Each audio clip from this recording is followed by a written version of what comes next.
Hello, everyone. Welcome to episode 98 of the J Situation Podcast. I'm recording this on January 25th, 2022. 98 episodes. Man, it's getting dangerously close to 100. What happens when we hit 100? Yeah, I feel like that's pretty cool. It's insane, but it is pretty cool. It's neat. Right before I started recording this, I just checked my remote game cameras, and I saw another axis buck. Oh, dude. And this one had really big antlers, and I saw the other dude with his nub antlers, that I saw before. I think I mentioned that last episode, how they're starting to grow. So I saw that axis. So that's two axis deer in like 2 weeks, and they were both here this afternoon, so I'm pretty stoked about that. They're hanging around, so that's a good sign. They're seeing the new setup I got out there for them. There's no season on these guys, so I might have to go introduce one of them to some good old 7.62 by 51 NATO. God's caliber. That's right. Using a silencer, of course. Yeah. If you're a hunter that wishes to gather meat in a civilized way, you could use a silencer to do that. You could. And one place you could get a silencer is from Silencer Shop. The J Situation Podcast is proudly sponsored by Silencer Shop. That's true. And, Silencer Shop is I used to say it was my dealer of choice, but frankly, it's my infrastructure of choice. It is. And, there's a reason they've grown. They continue to innovate. You can use their kiosk, you do your fingerprints and photos electronically. Now you can use them with your local dealer to do the E-Form 4 stuff. I know it's been a bumpy road with the ATF, but I think they're well on their way to making that work. You really, using them through the whole process cuts down on errors. Simplifies the silencer purchasing process, and, get money back guarantee, which is kind of cool. You have to wait quite a long time for the item, but having a money back guarantee does give you some peace of mind. No transfer fees, no paperwork errors, just you and your silencer with no drama. It truly is silencer ownership simplified. It is. It's kind of neat. It really is. And thank you to Silencer Shop for sponsoring this effort. This podcast is now 98 episodes in, and Silencer Shop has been with us for quite a lot of that. So thanks, guys. You're cool. And secondly, and most importantly, the J Situation Podcast is sponsored by PEW Science, pushing the silencer industry forward one test at a time. Visit PEWScience.com for the suppression rating. It is the simplest and the most accurate hearing safe ratings for your suppressed small arms. It is. How do I know that? Well, I'm not just a member. I'm a client or something. I don't know what the Hair Club for Men thing was, but yeah, I'm Jay. PEW Science is my company, and I invented this. The suppression rating is based on true human sound perception. It's in section 5 of the Silencer Sound Standard on PEWScience.com. Okay, it's going to walk you through gunshot noise. It's sort of like Wikipedia, but it's cooler because it's about silencer sound. Who doesn't like that? Yeah, there's 7 parts. They're all on PEWScience.com for you to read. If you haven't seen it, that's fine. Go check it out. Skip to section 5. You learn about the suppression rating. It's really simple. It lets you know how silencers stack up in comparison to one another with regard to sound at the muzzle and at the shooter's ear. Gives a hearing safe dose limit for the particular platforms in which the silencers are tested. That's right. So directly tied to human perception. Some people ask me, Jay, well, I noticed a difference. I said, well, I don't know, but your ears will. Trust me. If the rating is higher, it's going to be less of a hearing damage load on your inner ear, and it's probably going to sound better to you. If the rating is lower, it's going to be more severe for your hearing. It's going to sound worse or more harsh. That's all there is to it. It's pretty simple. Correlates to the 95th percentile human ear, so it's good. It's the best we have. Yeah. And the 6th section of the standard contains all the reviews, and they are rather detailed. You say, Jay, you're a madman. Why would you possibly expect us to read all of that technical gobbledygook? Say, friend, you have a point. Skip to section 7, and there's a sortable table. And, you can sort the suppression rating for all the different things that are tested publicly. You can sort that to your heart's content. If you have, you happen to find something you like, you click on a link there in the table. It takes you back to section 6, and you can peruse to your heart's content. That's right. Where there's individual review links in the table there for you. You can go wild.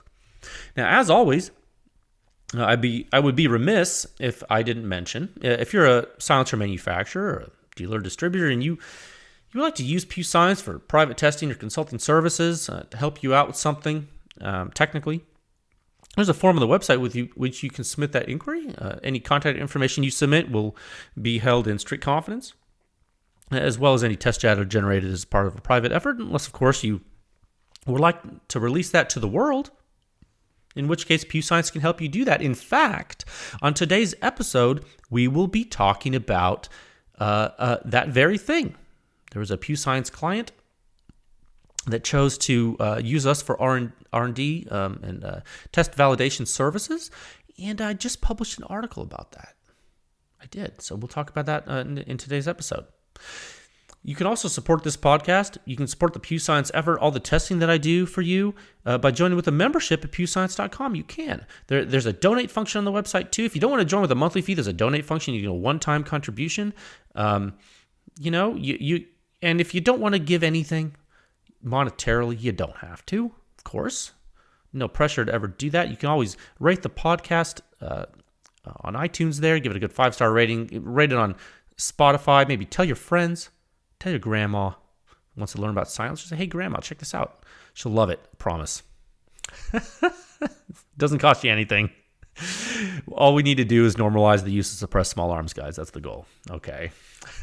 I have 3 topics for you today. Thank you for your patience. Topic 1, Sound Signature Review 663, the KGM R30 on Supersonic 308. Technical discussion. Yeah, this is what I was talking about in the intro. I'm going to go through the technical discussion of the review that we released on PewScience.com last week. This is a really long one because there's multiple configurations of the silencer, so buckle in for this one. I hope I can do that justice. Yeah, that's topic 1. So topic 2, I'm excited about this, the Griffin Armament EZ-LOK. You know, guys, I think they did it. I think they did it with this thing. It's pretty cool. I just shot it this weekend. We'll talk about that. And finally, topic 3, a wonderful, warm welcome to the new PEW Science members. Some longtime listeners and readers, man. You guys, you told me you're throwing your hat in the ring to support the effort. It's frankly, it's humbling and it's awesome. So thank you. Okay, let's move into topic 1 at a time of 7 minutes and 40 seconds. Oh, that's pretty good. I'm looking at my other timestamps. I'm a good couple minutes ahead. We are cooking. Good, because this topic's going to take a long time. Let me get a drink of water. Okay. Topic 1, Sound Signature Review 663, the KGM R30 on Supersonic 308, technical discussion. Yes, friends. Man, this was a long one, guys. 2 tests, 1 article. Yeah, that's right. I tested the silencer with the distal vents opened and the distal vents closed. Yeah, so if you haven't been to the review on PewScience.com, go check it out. You should. And, we'll go through it right now together. It'll be fun. Sit back, grab a nice, tasty beverage, and take my hand as we wander through this sound signature review. Interesting silencer though it is. I tell you what, and I should say big thank you to KGM. Big thank you to Kyle at KGM. This was part of a contracted test series, and they wanted me to publish the data and analysis from the project. And I, of course, was happy to do that. And so here we are. Yeah. I think we learned some cool stuff, and now you guys get to learn it too. You do, which I think is super cool. It's such a win-win for everybody. And before we get far into this, KGM already knew how their silencer performed. Maybe they learned a little bit from this analysis. We'll go into some of that. At least maybe how to characterize it. And one of the most valuable things to silencer manufacturers is being able to show people how the product performs without having to have the person shoot it necessarily, and have a third party say it. The stuff I'm saying about these silencers and these reviews, guys, I'm not trying to blow your skirt up. I'm really talking about the physics. And to the extent you find that interesting, I think you'll enjoy it. Okay. So let's get into it. Yeah. Oh, and I should probably describe it. And do I have one handy? You know what? I'm going to pause this really quick. I had it on my desk earlier. I'm going to go grab it. Just 1 second. Okay, I'm back. I just grabbed the silencer because I, didn't know if I might say something where I want to, I don't know, put my hands on it and talk about it. So I'm very, if I ever do add a visual element to this podcast, it'll be good because, frankly, I'm a very, excuse me. I got to stop eating dinner right before these things. I'm a very animated person. I like to talk with my hands and also point to things and illustrate. So when you only use audio, it gets interesting. So yeah, I have it right in front of me. I'm going to set this aside. We'll use that as a discussion prompt later. But it's interesting. The R30 it's not a full size 30 caliber silencer. Right, it's 7.5 inches long, so it kind of puts it in that weird mid-size 30 caliber territory. You know what I'm saying? So, unlike 5.56 silencers, 30 caliber silencers can really range in size wildly, and this is something that some folks new to rifle silencers might not realize that you have the in 30 cal stuff. You have the K cans, sure, you do. You do have the short 30 caliber silencers, but then you also have things like, I don't know, like the Full Nelson or the Hyperion or the Nomad L, or you have like a Nomad L when you add mounts into the back of it, you make it super long. You can do all kinds of stuff. You basically have these 8-inch to 9-inch long silencers. You have that group, that big group, and then you have those shorter silencers too. Like the rugged Razor and stuff. And then you have that 6 to 7 inch range. The R30, it's that mid range. It's the mid range, and 7.5 inches, but it's titanium. It's all titanium, and it's light, dude. And it's not. It's weird when you pick it up. It's not like Nomad Ti light. Like it doesn't. You don't pick it up and you're like, oh my god, this feels like it's nothing. Like a Nomad Ti. It's just more. It's lighter than you think it would be for the size when you pick it up, though. You know what I'm saying? Yeah, and the direct thread, and I literally just took the direct thread mount out of it because I just wanted to. It's pretty much identical to a dead air direct thread mount, pretty much. And you know what's funny? And I realized this after I wrote the article.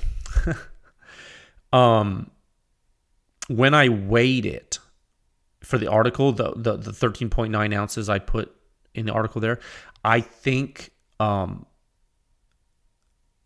might have had this dead air direct thread mount in it. And the reason I know it's a dead air one, at least I think I know, is there's a couple of different versions of the dead air direct thread mount. Not to derail this too much, but this is a little trivia for you. There's a couple different versions of this thing, and the one I have in it that's in my hand right now, it has a hex wrench feature inside the mount to accept a socket, like on the inside of the mount. So like you could, if you had it on your barrel, and I don't know, let's say you like unscrewed the silencer off the barrel and like the direct thread mount stuck on the barrel, like this one has a wrench. You could like take it off with a socket wrench instead of using the spanner notches on the side.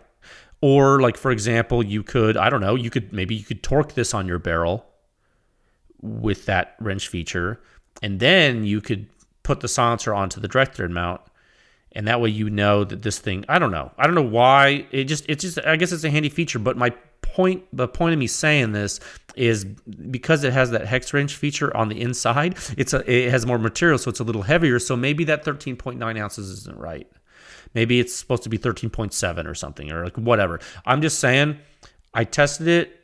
I might have had a different direct thread mount in there. I couldn't tell the difference. I think in swapping the mounts, I just put this black one in there. They're all the same.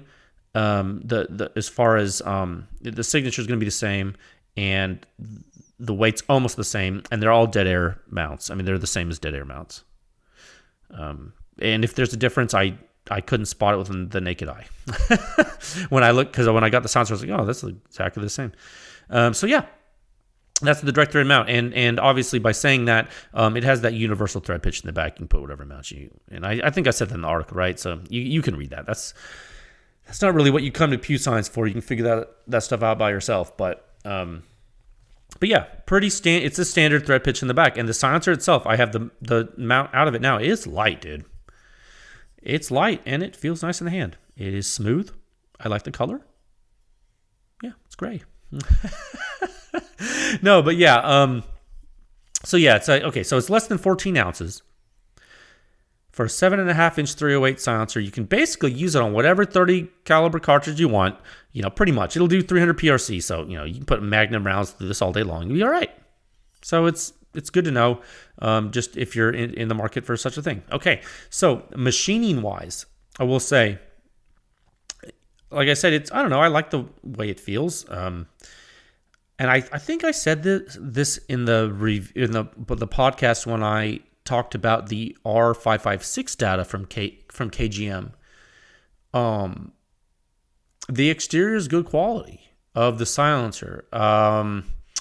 I don't know. Like, I like the matte finish. I like the color scheme. I like the geometry. It's understated. It's not too flashy. I think it looks nice. It's not an ugly silencer. So I don't know if that means anything to you, but for me, sometimes it does. I look at so many dang silencers. Sometimes, I see one that I think is kind of neat looking, and this one's kind of neat looking, I think. So yeah, looks good.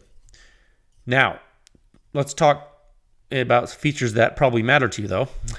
The first thing, if you ever see one, and if you haven't seen it, you can go to their website, or you go to my social media. I got all kinds of pictures of the dang thing on the Instagram account and Facebook accounts there, if you want to look. But the first thing you're going to notice, the first thing I noticed, is that there are vents on the outer circumference of the end cap. Yeah. There are, and the end cap is welded on, so you can't take it off. Okay, but there's vents all the way around the edge of it, and that's the distal end. That's the end of the silencer. You have these holes. There's 10 holes, and the holes are plugged with little set screws. Yeah, the holes are drilled in. Drilled. They're holes. The holes are tapped for screws, and the silencer comes with screws, and you can take out the screws. Or you can take them out one by one. You can leave them all in. You can leave them all out. It's whatever you want. And so, like I said in the beginning, though, I tested this silencer with these vent holes in the end. I tested it with them all open and with them all closed. I did. Yeah. I did. And so I guess the bottom line up front here, the bottom line, and if you want to go to the review at pewscience.com, I'll wait a second so you can go there, go to the sound signature reviews, and it's review 663. If you're a member, you can go to the member review. If you're not a member, there's a public review there that you can follow along just fine. Okay, go ahead and go there. Now that you're there, so this is Supersonic 308, 20-inch barrel.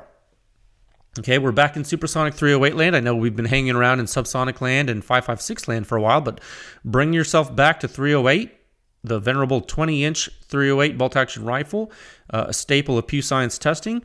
How did this do? Bottom line up front, 39.9 composite suppression rating with the vents closed. Okay, 39.3 composite suppression rating with the vents open. What in tarnation? Yeah, that's right. Really, actually, you're like, what? Yeah, it's really not that much louder when you open the vents. You lose like half a category. 39.9 to 39.3. It's not a lot, guys. It's not a lot of difference. And, and take a closer look. If you have the review open, you can if you click the rating. You don't have to click it to make it bigger, because I think it's big enough. But if you click it and you make it bigger, the rating graphic there on the review, I have all the detail ratings there. With the vents closed, You get that 39.9 composite. That's 28.6 at the muzzle, 39.3 at the ear. You open all the vents. The muzzle rating goes down to 25.5, and the ear rating only goes down to 39 from 39.3. It only goes down a little bit. So, so when you open those vents, it's dropping a couple of points at the muzzle. It's getting a little louder at the muzzle, barely louder at the ear. What does that mean? Right? What does that mean in practicality? For bystanders, for the shooter. What does it mean? Well, it means that if you run this thing with the vents open all the time, you're really not going to be sacrificing that much sound signature suppression performance, are you? That's what it means. It means you could probably run it vented a lot and really not be losing a lot. And that's kind of important. Okay? And so it's kind of something to think about, and I'm trying to explain this in a way that's meaningful. So what is the purpose of the vents? Okay, well, I'm going to tell you. I'm going to tell you what I think they're for. And, you can talk to KGM. They're going to probably describe purpose to you in their own way. They might say something that agrees with what I'm saying. They might say something different. I think it'll probably be congruent with what I say. Regardless, I'm gonna tell you what I think the vents are for. So technically, for me, I see the vents as a way to increase flow, normalize it, and maybe provide some kinematic influence with high pressure rounds. Okay, maybe like a 300 Win Mag, 300 PRC. When you put those longer combustion duration, higher pressure cartridges through this silencer, I think you're probably going to get enough thrust out of the ports that you might see a difference in kinematics. I don't know. I haven't tested that, but you might. Okay, you can pick which ones you open, and I think you can probably fine tune the gun a little like that if you wanted to, if you were so inclined, right? But so that's physically what I think it was one of the goals, maybe. But the biggest thing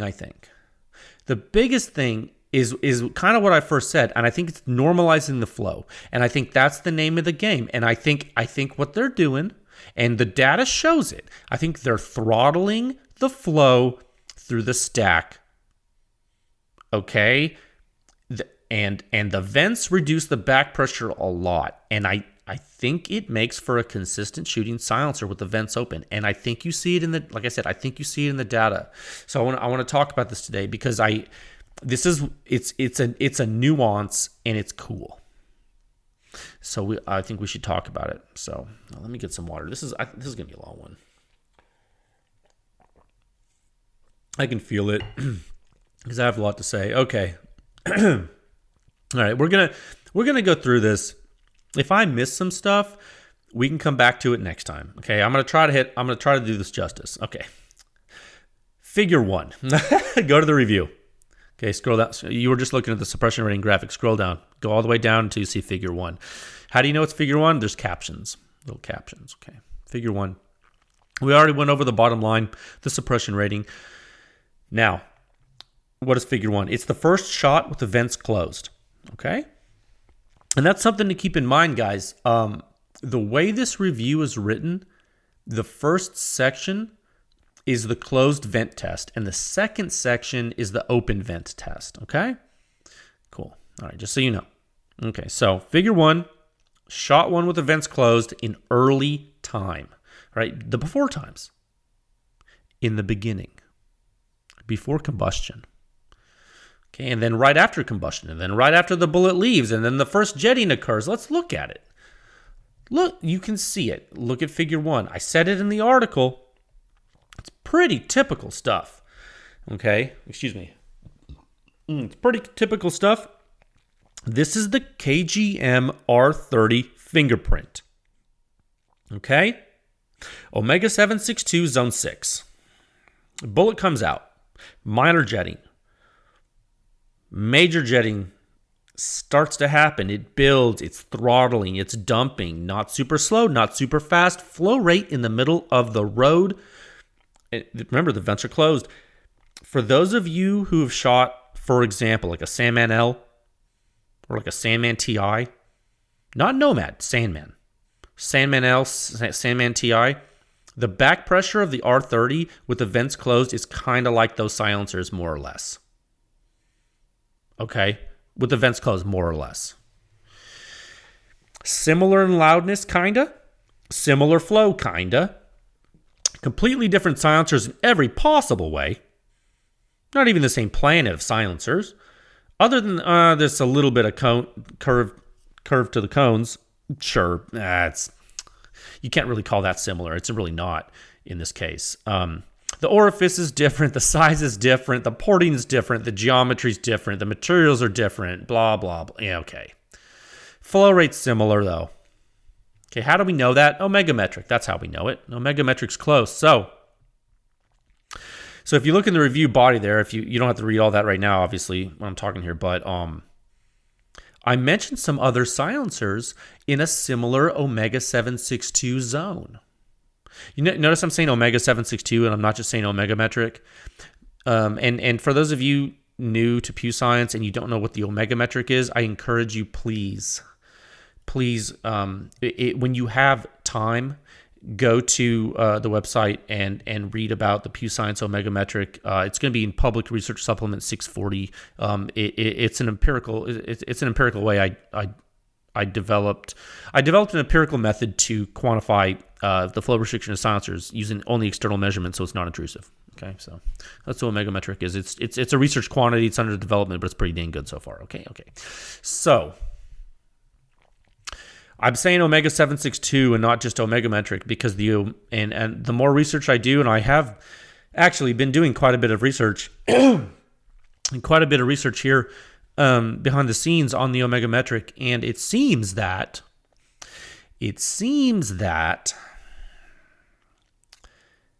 certain silencers hop. God, do I want to get into this right now? We might not get into this right now because we're going to derail this KGM talk, but I will say this. Flow restriction through a silencer relative to the flow restriction through other silencers can change based upon combustion duration. So, what I'm saying is that if you want to think of the Omega metric as a ranking of flow restriction or back pressure, what I'm saying is certain silencers might leapfrog each other when you move from 762 by 51 NATO to 556 by 45 NATO. I think that's true. At first, it sounds counterintuitive. But when you look at the way certain silencers work, certain silencers behave differently over the entire duration of combustion flow. Certain silencers are more simple and they just behave they just scale easily with flow. And you can imagine which silencers might have an Omega metric that drops sharply when you lower the combustion duration. Those silencers might have more room for flow to go. Not volume, but path. You feel me? Okay, so that's all I'm going to say right now for Omega metric.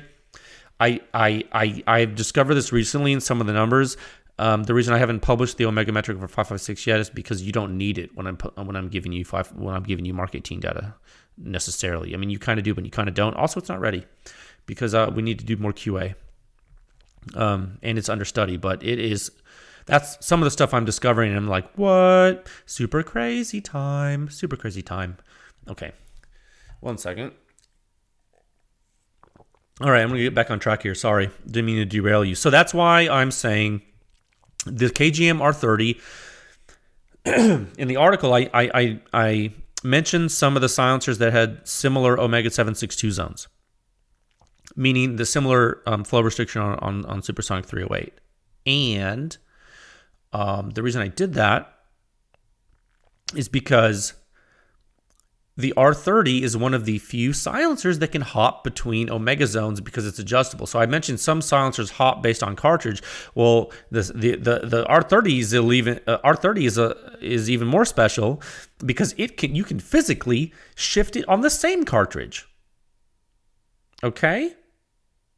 Some silencers can do that with different end caps. Some do it, you remove a part of the tube, like the rugged surge, for example, and then you make it shorter and drop the back pressure. The R30 does it by opening vents, okay? And we'll get into it a little later, but this is kind of one of the reasons I'm talking about Omega with the silencer. It's one of the key findings from the test program, from the engineering level analysis I performed, and it's one of the key things in the data you should see. Okay, we'll talk about it. So you saw the fingerprint in Figure 1. Nothing crazy. Okay, but what I do want to look at, and this is important for many people to listen to, I think it's something that folks sometimes misunderstand. So let's look at Figure 2A, all right? If you scroll down further, you can look at 2A. And don't feel bad if you're not following along at home. I'll still try to make this meaningful for you guys. If you're in the car or something. Now, the often overlooked and neglected Figure 2A. Yeah, it's a figure I don't even need to publish Figure 2A in this review. I don't even need to, but I do it anyway. A lot of times with the 308 reviews because I think it's part of the pedigree. This is a zoomed in view of the first pressure pulse out of the silencer, okay, out of the distal orifice, out of the end cap. This is the first pressure pulse. Perfect peaks. They're overlaid, right? And I'm not saying that necessarily that the magnitudes are overlaid. I mean, the waveforms are overlaid, but the peak magnitudes are close, fine. But it's the shape that I want you to look at. It's the wave shape. Wave shape is a really important phenomenon in combustion and wave propagation. I don't know if I know some. I don't oftentimes talk about this, although I have talked about it. Wave shape's very important. We've studied it for decades in the arena of understanding explosions and explosion phenomenology. Pressure wave shapes are well studied. Not only are the wave shapes well studied and the implications and behavior of the shapes and what they indicate, but the response of certain systems to waveform parameters such as wave shape, and those shapes are characterized with different subparameters, are important. For this discussion, I will say that the thing that you probably need to look at and care about is that these are consistent. And when the wave shape is consistent like that, in the way they're consistent, and I'm really trying to make this simple, and the way they lay right on top of each other like that, in pressure space and their entire shape, even into rarefaction, it's pointing to consistency in measurement, and you've seen that so much. The way the R30 does it, it's actually important. And this is really weird, and it's almost serendipitous, but it is true. If there's one thing the R30 is, it's consistent. And this figure shows both the PewSoft apparatus integrity and the silencer integrity. The opening of the R30, this is important to know, I think, and I'm not 100% sure on this, but I'm getting there. The opening of the R30, it's swatched, right? And it's really difficult for me to describe this. There's a notched flange on the inboard side of the end cap orifice. And if any of you have an old SWR Trident, and I always come back to that because it's the first time I ever saw this in a silencer. whatever it was, 15 years ago or whatever it was. If you have an SWR can and you look inside the end and you look inside the end cap, the hole in the KGM end cap's the same, pretty much. It's a flange that returns onto itself, and it's cut into 3 parts, and it's swatched, and that's flow shaping apparatus, okay? And some folks are going to think that, you know, these events that you see in the pressure waveforms in early time, some folks are going to erroneously think that these events are going to be the same for certain classes of silencers for some reason, and those people would be wrong to think that, because every silencer allows gas out of the orifice and it facilitates coupling with a bullet shock a little bit differently. Every single silencer has a fingerprint. Trust me, they're all different, but some of them are more different than others, and some of them are more consistent than others. And because the nature of the simplicity we have commanded of the standard and the effort, in which case we are only measuring at one point in space in the free field, 1 meter away, you can still tell a lot. But I tell you this much, you don't want to truncate that. You don't want to throw it away. You don't want to throw parts of the waveforms away, guys. Don't do that. It's not good for you. You don't want to throw them away. You want to keep it all. It's important, okay? Every silencer has a fingerprint. You cut off, what, you're going to cut off the tip of your finger? Come on, man. How will you have your dexterity? Yeah, but yeah, you want to investigate true loudness, right? And you want to look at silencer consistency and combustion signature. You're going to have a bad time if you start trimming the waveforms, right? Okay, so you're going to want to look at the whole thing from initial combustion before the gas comes out all the way to the gas leaving the silencer. Okay, so I wanted to show you the meaning of figure 2A, and then now I want to show you what I just talked about from the before times all the way to the end times, figure 3A. Let's scroll down to 3A. Okay, now you've seen this. This is a very familiar figure because you see it in every single review ever that I do. Every single one. Okay, so you can see in the beginning, the before times, the nothing. And the time scale here, it runs from 25 milliseconds to 90 milliseconds. Okay, remember there's 1,000 milliseconds in every second. Okay, so it starts at 25 and there's nothing there for all the 5 shots. Okay, the before times, the no combustion time, the time before I pull the trigger. Who's pulling the trigger? That's me. That's Jay. That's right. I'm there. This is me shooting the gun. Okay, so before I pull the trigger, there's nothing, and then you see the violence, right? The absolute violence of all 5 shots. And what am I doing? I'm continuing to fire the weapon, sending supersonic flow through the silencer, supersonic projectiles out of the silencer. Then the gas escapes. Gas escapes. I just looked at the waveform that I just made with just through the microphone in my audio program. Guess what it looks like? Figure 3A. Why would that waveform look like that when I go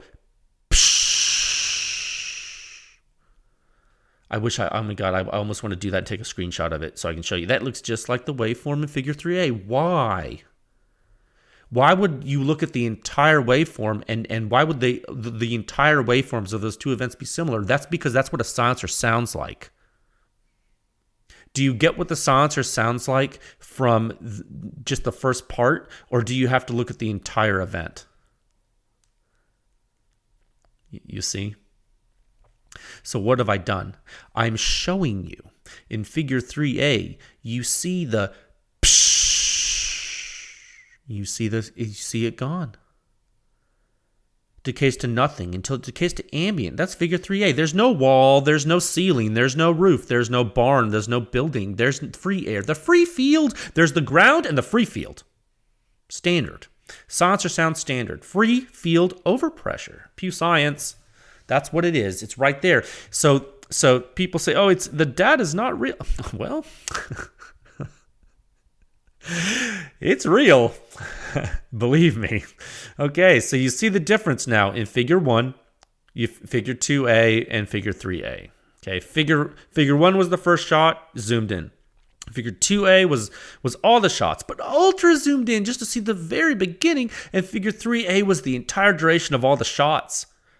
Same events, different timescales, same data. It's all the same data. Understand? It's all pressure. All those things I just talked about with you are pressure for the KGM R30.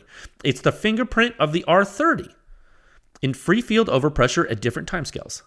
You see? It's the same data. I'm just showing you in ways to communicate the phenomena to you. Cool? Awesome. Okay, now I want you to look at figure 3B.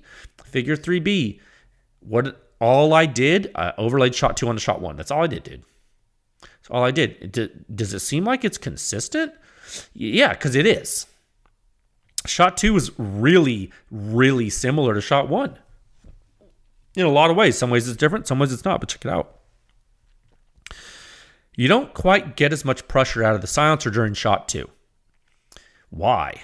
Well, we talked about this before, but you've changed the environment, haven't you? You don't have extra combustion from all the extra air available. Yeah.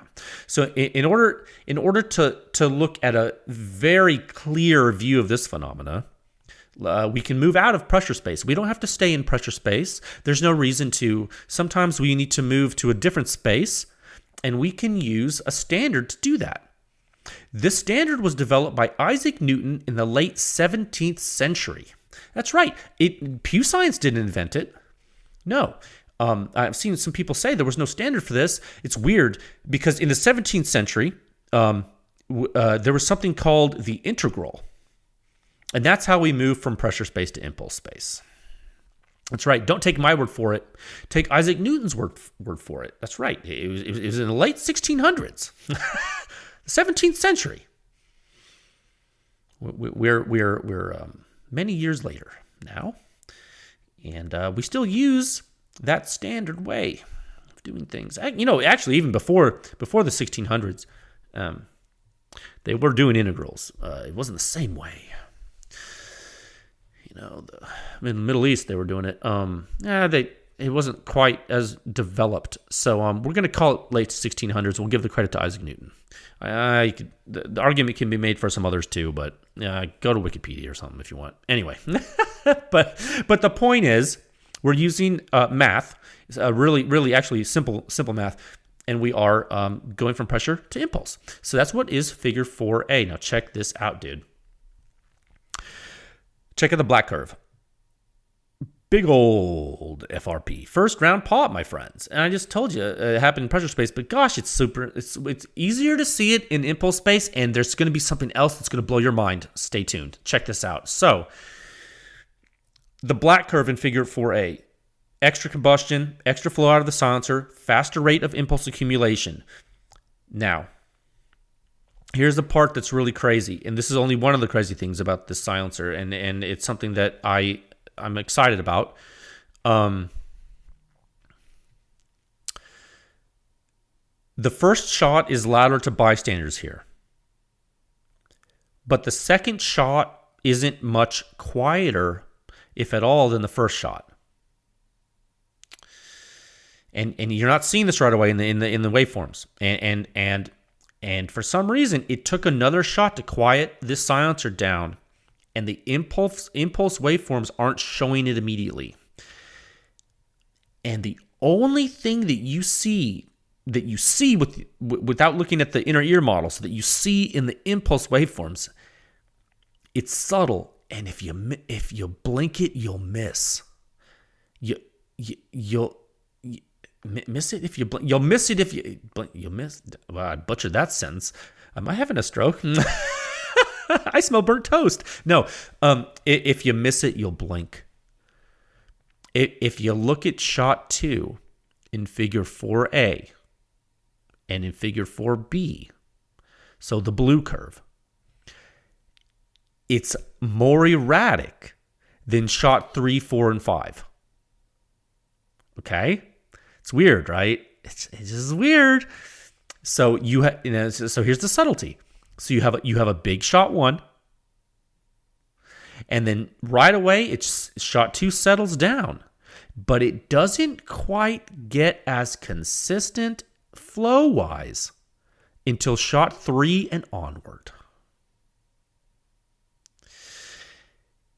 And it's subtle. It's so subtle too. It's subtle. And I didn't really mention it in the article. However, I did mention the end result in the article, the fact that the FRP was really a 2-shot FRP. But I didn't talk about the somewhat erratic shot 2 impulse in the article. So I have a theory. I have a theory for this. This is where I get a little mad science-y. Mad scientist-y? Mad science? He blinded me with science. No, I have a theory. The KGM silencer, the R30, it vents a lot. It does. You need to see the inside of this thing. It vents a lot inside the stack. Even with the distal vents closed, there's stuff going on inside it. And I urge you, if you get a chance, look inside the R30. Just look at the blast baffle and the surroundings in the blast baffle in the blast chamber. It's like a Surefire had a baby with an old SWR. In some ways. I mean, it's not exactly like that, but that's if I had to pick. It's interesting. And it vents early and it vents often, dude. Coaxial power. The power of pressure stagnation relief with the power of early and often venting, guys. For me, and there could be others. And I don't know. I'd have to cut this thing in half to really understand. I don't know. I don't actually know the exact geometry inside, but I have a good idea just from seeing the behavior of it. And it's a recipe for a good flow scenario. I tell you what. Unlike the Surefire stuff, baffles trap more gas. And when you have the vents closed, my theory is that you can't quite make this silencer do what it wants to do with the vents closed. I think you have to let it breathe a little. I think you do. I think you need to normalize that flow rate. I think you need to open those vents and let it flow, and you get a more consistent performance from it. And boy howdy, take a look. You know what? We're going to let's skip. I'm in the member review. We're going to skip the member stuff. You members can go read that on your own, of course. Go down to section 6.63.2. Okay, so this is the results of the vented test. All right, boy howdy, man. Damn. Yeah, excellent case study in full pressure waveforms and real impulse waveforms brought to you by Isaac Newton. Powerful Isaac Newton. And of course, the PEW Science Omega metric. Silencer industry innovation, my friends, in real time for you. Check it out, 7A. Look at figure 7A. This is actually really exciting. Let's look at this. Okay, figure 7A. What intarnation? We opened all the vents, didn't we? What do you see? What do you see in 7A? Pressure gets higher. Fine. That seems reasonable to assume, right? Sure. But what else happens, guys? What else happens? What else happens here in figure 7A? Fast decay, right? Super fast decay. That's what we call blowdown. That's the technical term. You can say that. Blowdown. That's right. Okay, so do me a favor. You got that in your mind? Figure 7A. If you're not following along at home and you're just listening to this in your car, remember earlier when I was like, psh, this time we vented, it was like this. Psh. I exaggerated that, but the amplitude was higher and the duration was shorter. What does that mean? The waveforms peaked higher and they went down to zero faster. You feel me? Got it. That's the difference between a closed R30 and a vented R30. And you know what? The waveforms show it because they're right. So you look at figure 7A, when you see the fast blowdown, you got it in your head. Now, you do me a favor, you scroll all the way back up to figure 3A, where we were before, when the vents were closed. Now, in figure 3A, when the vents were closed, when did the pressure really get bled down to nothing? It's around like 80 milliseconds or so, give or take. It doesn't have to be perfect, what I'm telling you, but it's around 80 on the horizontal axis there. It's around 80 milliseconds. It gets down to 0, give or take, somewhere between 75 and 80. You happy with that? Cool. Okay, now open the vents and go all the way back down to figure 7A. Okay, cool. Now when do we bleed down? Like 60, 65 milliseconds or so? So what would that be? Like, I don't know, around 20 milliseconds faster when you open the vents? Right? Okay. So that means that the gas the gas all got out of the silencer around 20 milliseconds faster when you open the vents.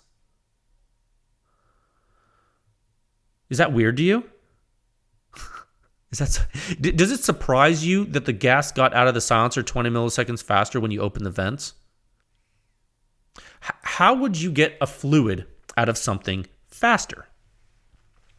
If you took 7.62 by 51 NATO and you fired it from a 20-inch barrel and it produced combustion gases and you got those gases out of the system, and then you changed the system and you got all the gases out 20 milliseconds faster than you did the first time, what would that mean? That would mean you had an increase in flow, right? Increase in flow rate. What does that mean? Would that mean you had less flow restriction or more flow restriction? Higher flow rate, less flow restriction.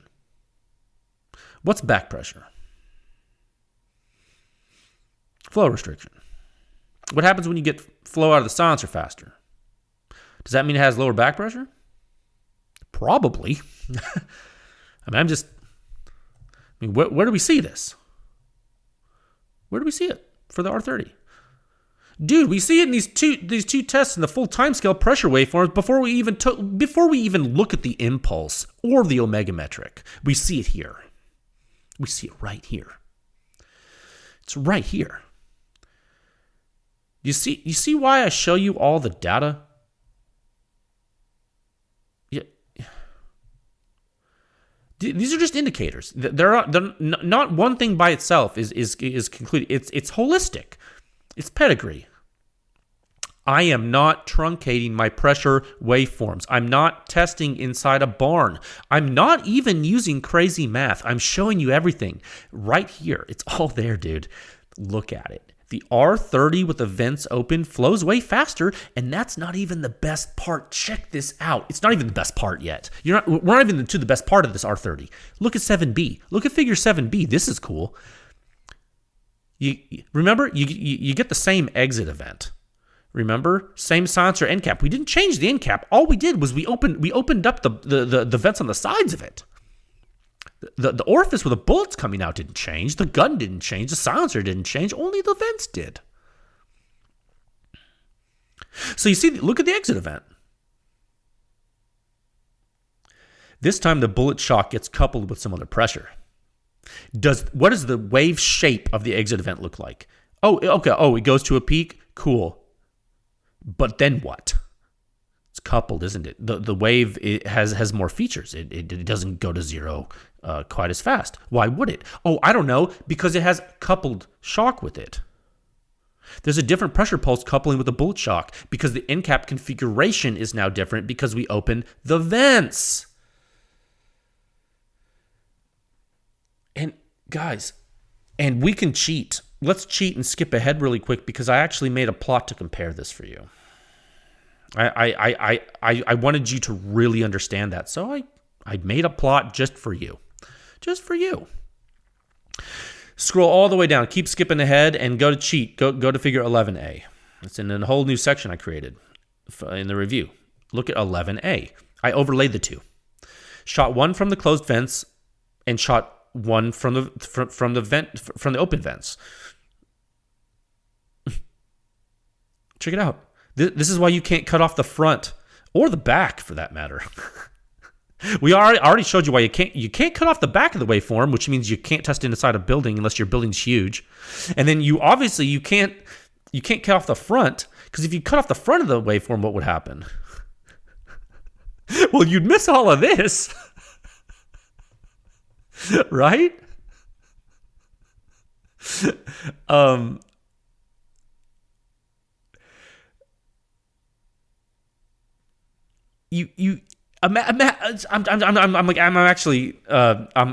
brain stopped because I'm trying to think why you would do that. Like, why would you omit it?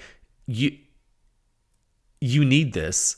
You need it all. Look at the huge positive phase pressure when you vent it, dude. And look how there is still large positive phase pressure when you have the vents closed later in time. It's just later in time. You see that? You see the difference? Look, there's a black curve and a red curve. The black curve is with the vents closed. The red curve is when the vents are open. When the vents are closed, you get a shock out, you suppress the blast, and then it finally it gets overwhelmed. You get a later time gigantic jet. With the vents open, bullet comes out, and then you get a huge vent right away, and then you go into rarefaction. What are you doing here? You're robbing Peter to pay Paul, and folks don't even care. If you start truncating this and then you start averaging and filtering and you're doing something, you're not looking at the behavior of the silencer. You're not even giving it any credit. You're not giving the silencer its credit where it's due if you ignore this stuff. You're not doing the silencer justice. You're not doing the performance justice. You're not evaluating it with a critical eye. And here you are. Here you show why the R30 is special. It can do this. It can increase flow rate and still not be that loud. What? That's special, dude. It is. A lot of this stuff is special. You need to see it. So here's the nuance. Now let's scroll back up and go to Figure 8. All right. This is the nuance you need to look at. And this is all coming together. I know I'm skipping around, but and I know I'm passionate. I'm a little excited. It's okay. Don't be scared. Look at Figure 8A. Remember how we had much more wild variation in impulse with all the vents closed? Like it didn't settle down really until shot 3. But now it's different. Especially on the initial slope, which is a big deal.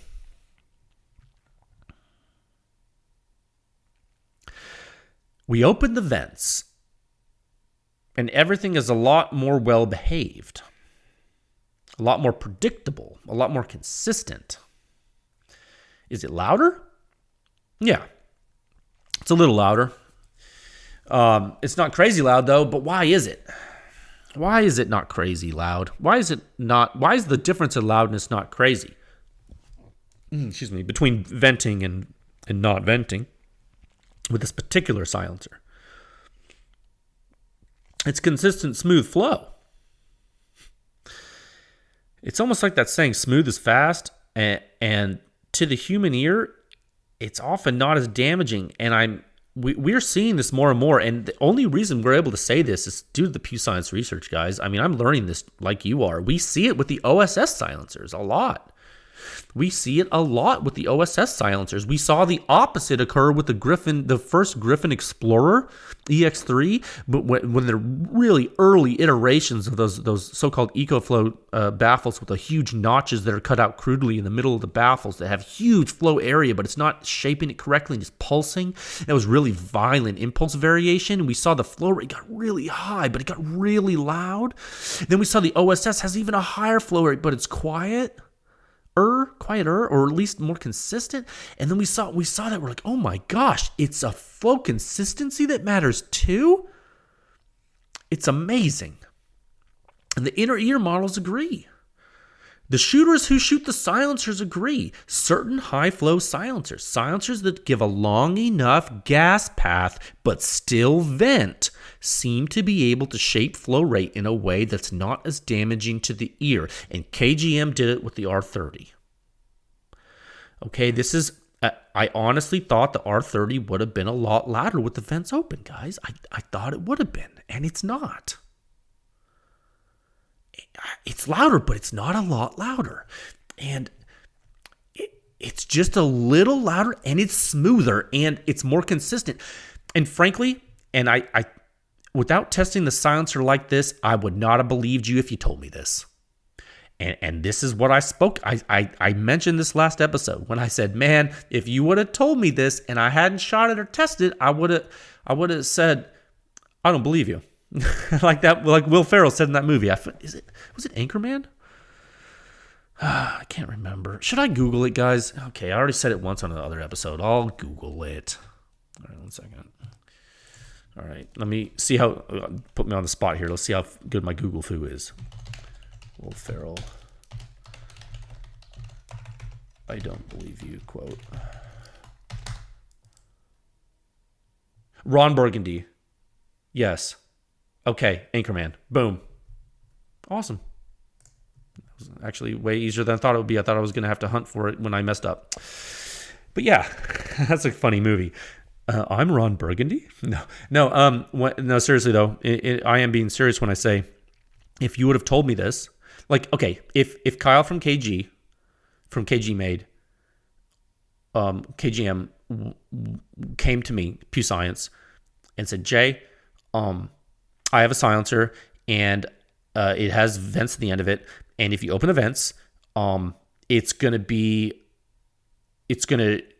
not be that much louder at all, and it's gonna give you more consistent gas flow through the silencer and possibly even make it better shooting for like precision shooters. I would have been like, I don't believe you. Really, and that's not a knock on him. That's just because I'm skeptical and I wouldn't believe him. And you know what? He didn't tell me that. You know who told me that? The test data. And you know what I told Kyle? That. And if you don't believe me, call Kyle. Okay, I mean, he's a PEW Science client. I mean, he paid me to test the silencer, and I did. And I found out that information, and I told him, and he was like, "Yeah, that's what we see. That's what our shooters see." He said some stuff to me about like it being similar to a cold bore or something. I don't actually. He knows more about precision shooting than me. I don't do that stuff, so you have to ask him. I'm sure he can explain it better why that's better for precision shooters. But all I know is what I see in the vented test results is I see ultra consistency for the silencer, which means it's probably good for doing consistent things with the gun. I am not a competition shooter. But I know that I know what my data shows. Okay, I know that. I know what my analysis shows. So yeah.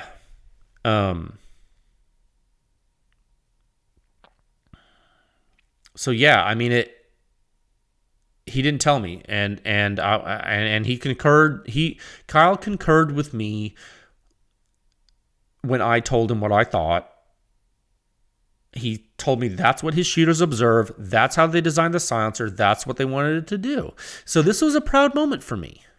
Okay, guy? And I'm going to toot my horn. Okay? Some people, I've seen some people say they don't like me. Sometimes they say I sound conceited or something. I say, okay, that's probably true.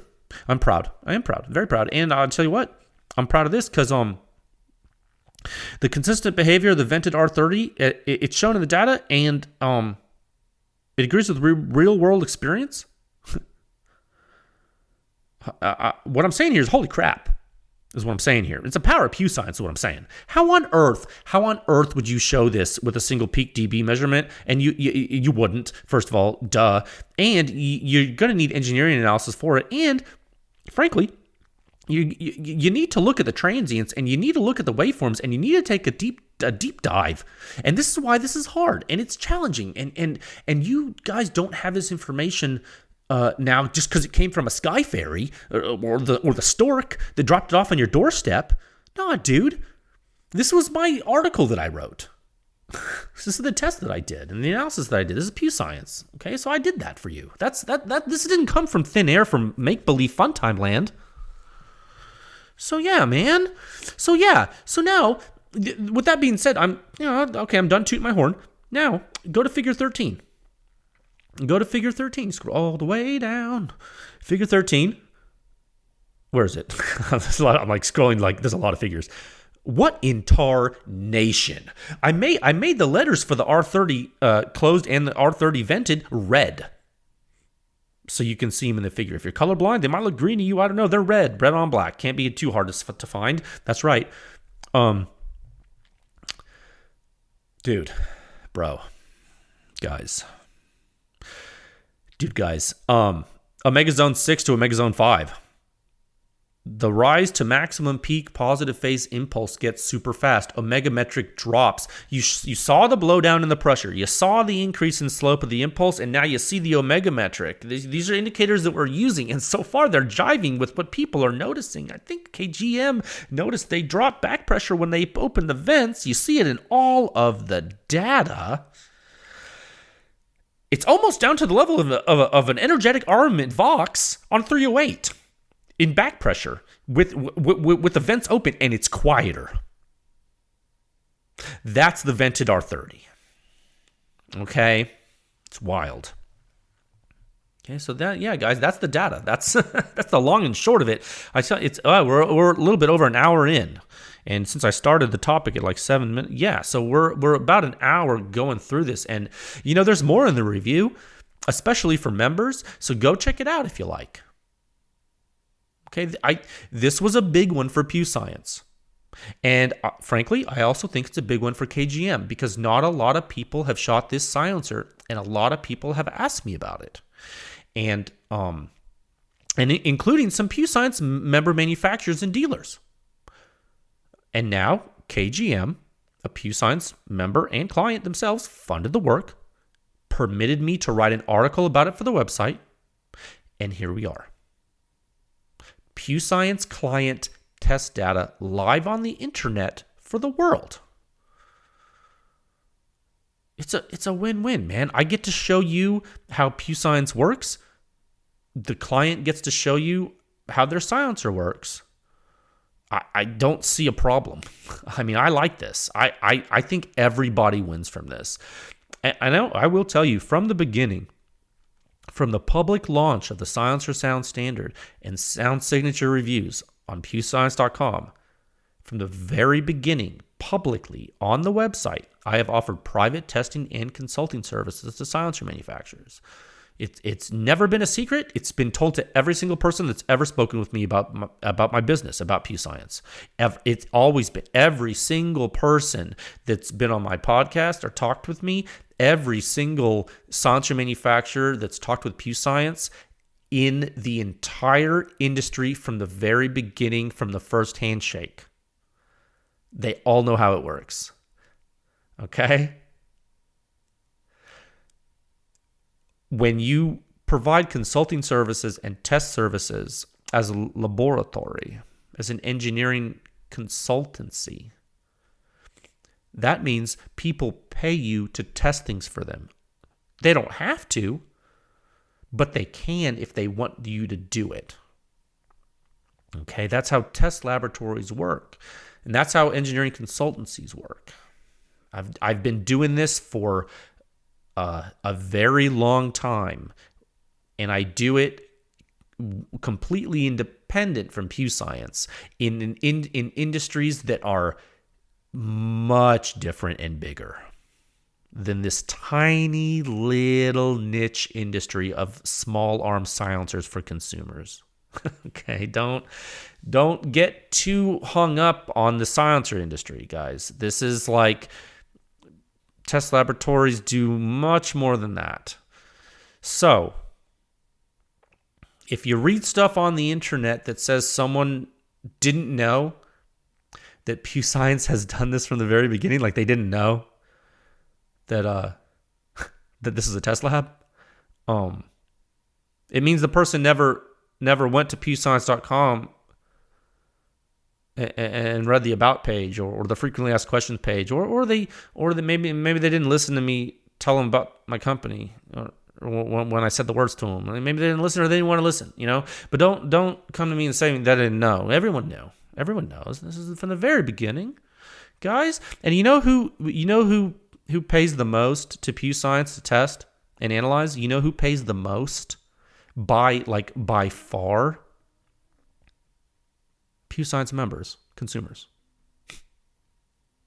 And what is the most data present on pewscience.com? Which reviews are the most present? Internally funded PEW Science reviews. That's right. Okay, this is a research cooperative. This is how it works. So I'm here to help consumers. I'm here to help the public. I'm here to help manufacturers. I'm here to help the industry. And I'm doing that by providing consistent testing to a standard that is pure and honest and accurate and meaningful. And the results you view are actionable. And I'm doing it, okay? That's it. That's the story, okay? So thank you for your interest. And I wish you all well in your suppressed small arm endeavors. Okay? Okay. I hope I did that justice for you. Let's move into topic 2 at a time of 1 hour. 11 minutes and 5 seconds. Man, you guys really should check out that R30 if you have a chance to shoot. I'd be interested to hear what you think about it. I don't know if you're... Oh, man, I just spilled some water. I got to pause this 1 second. Sorry, guys. I spilled some water on my desk. I do have these really neat coasters. They're made out of sandstone, so they do absorb water. But I spilled much more than it could hold. Okay. So, yeah, topic 2. And I was going to say, if you've never seen an R30 or folks have it at a shoot, sometimes they have these silencer shoots at dealers and stuff. You can go try them out. I would encourage you to do this outside. Maybe, I don't know. I don't know how prolific the silencers are, but if you're, I don't know. You never know. I don't like to speculate on what dealers have in their inventories or not, but it's always neat to shoot the silencers yourself too. I always find that's the best way, and the second best way is the suppression rating and the analysis on pewscience.com. That's why I do it for you. Okay, and this topic 2. Oh man, this is an exciting one. Topic 2, the Griffin Armament EZ-LOK. You know, guys, they did it, and I'm so psyched. Okay, I mean, huge shout out to Griffin Armament. Like their social media person. Dude, they straight up sent me a box the other day. Dude, I got a box number from Griffin. I got a hat. I'm not really, the hat's okay. I got a hat, and I got 2 EZ-LOK pistons and 2 EZ-LOK barrel adapters. So I got a CGS piston and a Silencer Co. rugged dead air piston, which I guess it fits all of those silencers. And then the 2 adapters, I got a half 28 one and a 13.5 by 1 millimeter left hand one. So just a little bit of background. If you're not familiar with this EZ-LOK situation here, let me explain. So I've had the Griffin cam lock on my carry gun for quite some time. Okay. I bought a bunch of attachments from Griffin last year when I actually paid attention to the product, because it had been out a while, and I was like, man, I was looking more at it. I was like, why haven't I tried this cam lock thing? Where have it been under a rock or something? I don't know. I was just too busy testing silencers to look at actual stuff to buy for myself. And for me, it was almost perfect, the cam lock. Because with the CGS Mod 9 SK, I was able to fire the silencer on my FN 509 Compact Tactical. I was able to fire the silencer with the cam lock without it coming unscrewed for several mags. It was awesome. But then I had tried the Silencer Co. Omega 9K, which it did loosen a few times. So the cam lock, I felt, was deficient. It wasn't perfect, and I wanted to be able to tighten it more, because it did have a taper seating surface, but the interrupted threads weren't quite as strong as continuous threads. So if you over tighten it, you could mess up the interrupted threads. It was just it was clunky. It was cumbersome to me. I didn't think it was polished and great. So And also when you go to screw it on, you had to be a little careful. So, I mean, while I do think the cam lock works pretty well, I think it also could be improved. Okay, and I was vocal about that. I spoke with you about that on the podcast. I think I mentioned it on some forums on ARFCom at least. So yeah. So last year, we spoke about this last year. Actually, I did a little doodle on my Instagram page. I took a screenshot of Griffin's product page for their cam lock. I put it in my Instagram story, and I have like a Samsung Galaxy Note, so I have a little stylus on my phone. I can draw. I can mark up things with red. And I said, hey, I told Griffin, I said, hey, make these threads continuous. I drew it there on a picture, and I tagged them. Now, whether or not they listen to me, I'm not sure. I don't know. I'm not claiming that they did. But I can tell you right now, Griffin did what I was hoping they would do, and they made a thing called EZ-LOK. And it is awesome, dude. I'm telling you, like, I'm high on it because I just got done using it. First impressions, okay? I'm not going to go super in depth with this today, but first impressions, I shot a few boxes of ammo this past weekend with both of those same silencers, the CGS Mod 9 SK and the Silencer Co. Omega 9K. They don't unscrew, dude. Worry-free shooting. You can get this thing tight, dude. So tight that you can have trouble getting the silencer off sometimes. And that's exactly what you want, son. It's security. I like that, dude. It makes me feel good. It makes me concentrate on shooting. Super stoked. It's super awesome. Like, it's super great, man. I love it. I do. It makes me happy. They did it, man. They freaking did it. It protects your barrel threads. It's basically a thread protector you torque on. Okay, it really is. I torqued it onto my barrel on the 509 Compact Tactical. I torqued it to 20 foot-pounds. I think their guidelines on the website say a minimum of 22 foot-pounds. I'm like, you know what? 20's fine. I have a feeling 20's just fine. I have a torque wrench. I did it very carefully. I put the slide assembly in nylon blocks in my vise. I put a 3/4 inch socket on my torque wrench, and which fits over the EZ-LOK adapter there, and I slowly but surely snugged it up a little bit, then a little bit more, and then I went and I until my torque wrench clicked at 20 foot-pounds, and I was like, you know what, that's good enough for me, good to go. And that's how I had done the previous installation of the cam lock. How did I get the cam lock off of there? Well, I untorqued it. Now I retorqued the I torqued the EZ-LOK on.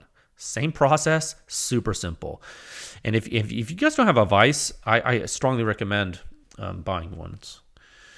I have a Wilton vise. It's really nice. Bought it a long time ago. So yeah, the silencers didn't come loose. They did not come loose. Oh, and by the way, don't put rock set. I had some people actually message me on Instagram because I actually announced this when I was in the field shooting. I was so psyched that I took a picture of the thing on the tailgate of my truck and I posted it like, it works. I was so excited. Some people are like, so do you recommend Loctite? Or I'm like, no. You don't need Loctite or rock set. Just 20 foot-pounds, you're good, dude. Don't rock set. I swear. I don't know who's responsible for that. I have a feeling, but rock set. No. Torque's fine. It didn't come loose, guys. It didn't. I have it. Actually, I have my gun right here. Let me make sure it's unloaded because I was just carrying this today. Yeah, I right before this podcast, I unloaded it, but okay, so mag's out. Okay. It is empty. So this is my, I have in my hands here my FN 509 Compact Tactical. It's my everyday carry weapon. Carry in my fanny pack. It's just really great. It has my Streamlight TLR7A light on it, and my Trijicon RMR. They're all brown, Gucci, 15 round mag, and I have the Griffin EZ-LOK on the front here. man, it's funny. The taper is a little bit discolored from, I guess, the rubbing on the female taper on the piston. Yeah, it's just a really cut and coarse threads. I just cannot believe this just got made and invented after all these years. Why had someone never done this? What a brilliant idea. I mean, I love it because the utility, it protects your barrel muzzle, your threads, it's coarse, the silencer stays tight, universal pistons. You know what I bet it is? Griffin has that manufacturing capability in-house, and they were good at reverse engineering the dimensions for the pistons from the other companies, and they were confident enough that they could hold the tolerances. It's got to be what it is. I mean, because without all that, how would you even begin to guarantee that the pistons you make are going to be okay in those competitor silencers? That's a big gamble. So it's actually you know what? I view this, and I'm kind of speaking off the cuff here, but it sort of points to some brass balls. Because frankly, that's some big cojones, as they say. You grande. No, but they are big because you make another piston that is not for a silencer you make, and you give it to a consumer to use on his. I mean, that's crazy, but it works, and the fact that it does, dude, they came through. So I don't know, man.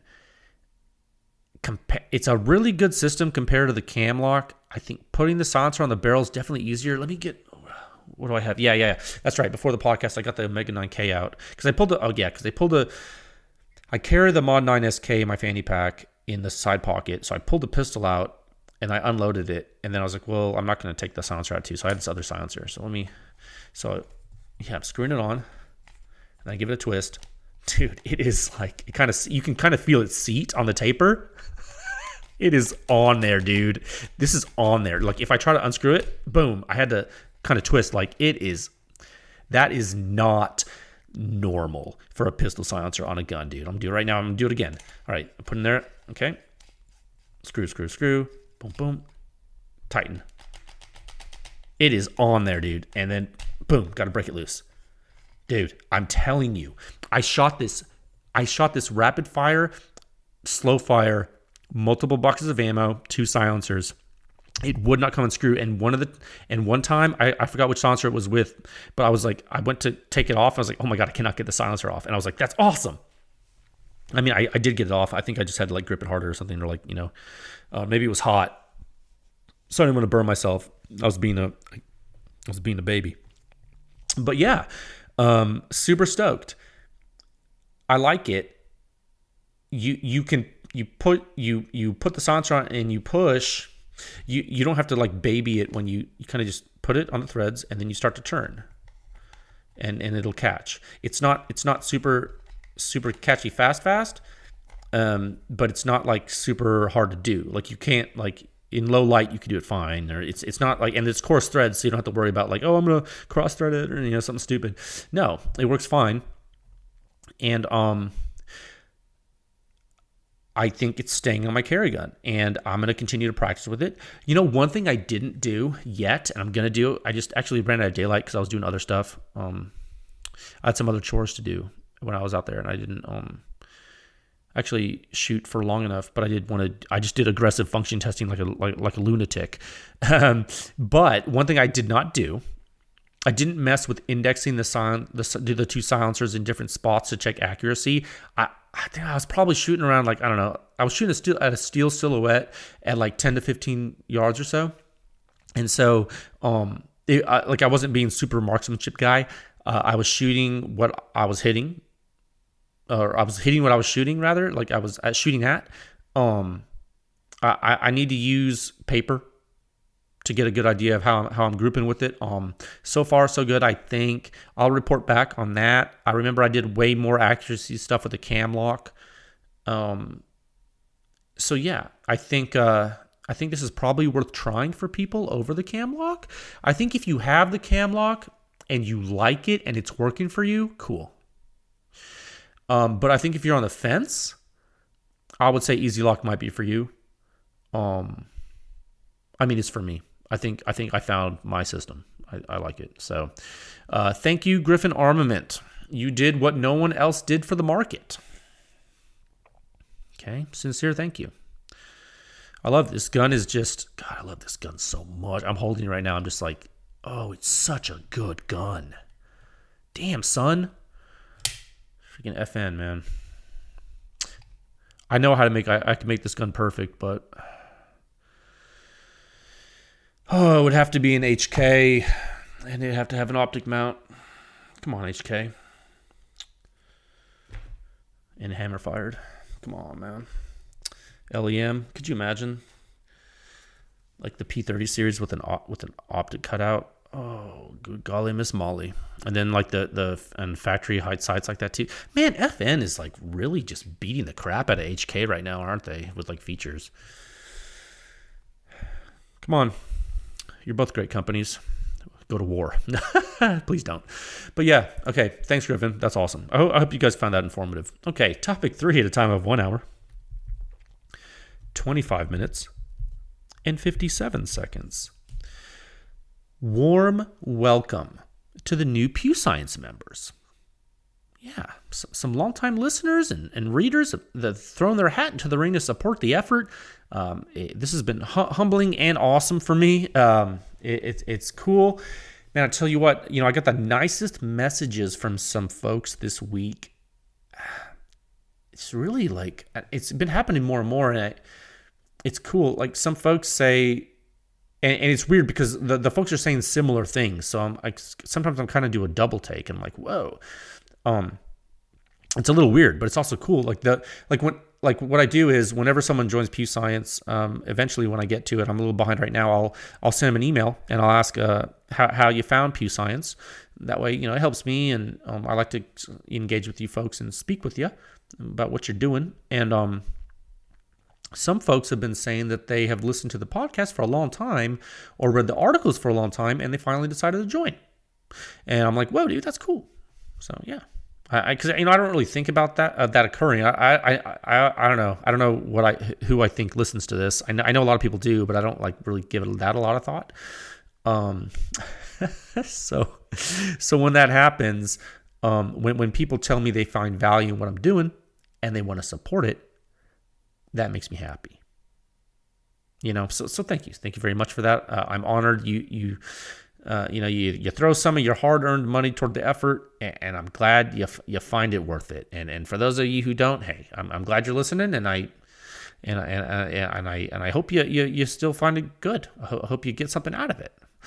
So I hope you folks enjoyed today's episode. A lot of information, I know. I spoke a lot about the R30, but I had a lot to say. I was really proud of the analysis, and I think we did a good thing, guys. I think PEW Science did really good, and I think it's helping the industry, and I think it's helping manufacturers, and I know it's helping consumers because I get that feedback all the time. Okay, so I hope I was able to present it in a relatively easy to understand way. If you have any questions, please reach out. Okay, I'm always happy to answer them. So just want to let you know I'm looking forward to getting out in the field for some more testing. It's coming up very soon, so stay tuned for that. No news is good news, okay? Or something like that, yeah. So thank you for listening. Stay safe, and I will talk with you folks again soon.